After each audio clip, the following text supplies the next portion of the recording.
Alright guys, well, it is time. So, if you remember last event, I tried to run over my teammate Andy. It didn't work out so well, more so for me, but also for him. Ended up busting his door glass. So anyways, we're gonna tear into this thing and find out exactly what it is that I broke. I know at the very least, I have messed up my front lower control arm on this side. Because if you notice, see how that wheel is nice and straight? Walk around to this wheel. That wheel is crooked. So we're gonna go ahead and get this torn off. I don't think you can see much from here, unfortunately. But I know at the very least that I messed up the front lower control arm, so I've got some new ones. Packages right here. So we'll get the new ball joints stuck in the freezer, get those ready, and start disassembly. Find out what it is that I broke. Let's hope it's just that one thing, huh? Well, from what I can tell, looks like I might have gotten out kind of lucky. So I'm looking over everything, and really I've only found two things that even remotely look messed up. When I look at the coilover, all of that looks fine. It looks like it might have moved a little bit, which, you know, that's fine. I can fix that pretty easily. It broke this bolt, and to be honest, I'm not even sure if it broke it as much as the nut came off of it and it came out. This looks nice and straight. I don't see any bends on that. That looks fine. No damage there. Amazingly, my tie rod looks perfectly straight. Even this bolt on this tie rod looks straight. So, which I need to replace that bolt anyway, it's not quite long enough. But as you can see, this does not look like, oh, let's see how this ends. That. So, got to change out this piece because this is an aftermarket piece that I bought. These parts right here are kind of known for failure. They're known for breaking, so I went ahead and I bought bigger ones that were longer, allowed me a little bit more extension. But other than that, I mean, I can't find anything else that's damaged. The other side looks okay. I mean, got a little bit of body damage. As you can kind of see here, this got pushed in, so I'm going to have to pull that back out. But otherwise, overall, pretty okay. So get this stuff swapped out. That's and then on Wednesday we'll get a line and go from there. Sweet. Well, that was a little bit more of a journey than I was expecting, and I'm sorry that I didn't really record much. I was kind of baffled as to what was going on with the thing. So anyways, got it all swapped out. As you can see, wheels now are pointing the same direction.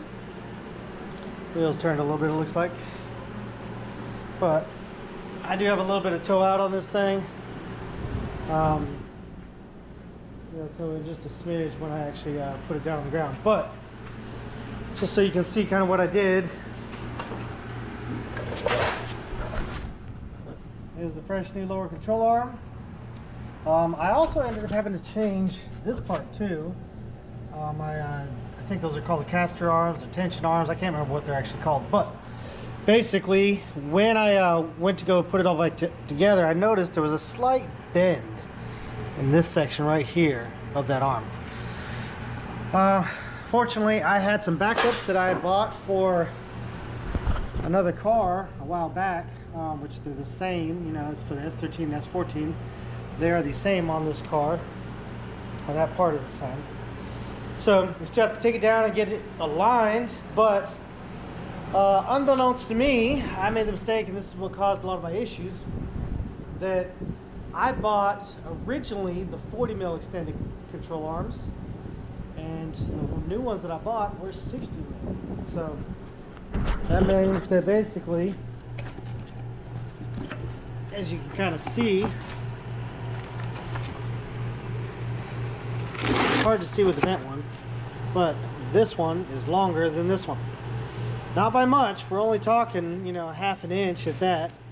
So fortunately I was able to adjust that out just to, you know, taking my my hind joint, beveling it, and basically just bottoming it out. So fortunately that worked out for me. Now, as you can see, like I said, they're basically the same. I also went ahead, been having some issues with these fenders. They like to pull under here, and it might be to do damages here, but I feel like I've had issues from the get-go with trying to get these quick release bumper tabs, whatever you want to call them, to line up. So I just put some gang channel on it, because I actually kind of prevented this from being a quick release by when I attached this grill to keep it down up under here, where these little tabs go into the bumper right here. I actually attached it using like a crush washer style thing. Basically it's like a star lock tooth washer. Basically I just press that on and I drill the holes for those, and that keeps it pinned up against that. So got tired of messing with these fenders not lining up and the quick releases popping off, and realistically by having that locked down like that, it's no longer a quick release bumper. So really the quick release is just for if I needed to get it on the trailer, which with this new KBD bumper I don't need to worry about that, because this bumper is pretty flexible and it's not going to destroy itself. So good part is now by doing that, it lined up all my my lights a little bit better. As you can see, I had to redo that fender. I was pushed in a little bit, so all that's done. We are back on. Like I said, I've got to go get down and get it aligned. Call my buddy, and he can get me down there on Wednesday, so I'll get down there and do that. When I go to repaint the car, I'll repaint those black or something to make them look a little bit nicer, kind of match the car. Or I might just put them on the car and paint it with the car. As of now, I've got to clean up. I've got to change the back wheels here. Those tires are toast. And that way the car is ready to load up. I can get it loaded up tomorrow, because I've got to roll out early on Wednesday morning. I might talk to him about doing it tomorrow. I haven't decided yet, so I don't know. We'll see. Anyways, that's a wrap. Car is back together. Of course, it was more trouble than it should have been, so on to the next route. Peace out. When I feel there's no life left in me, 'cause I can't walk through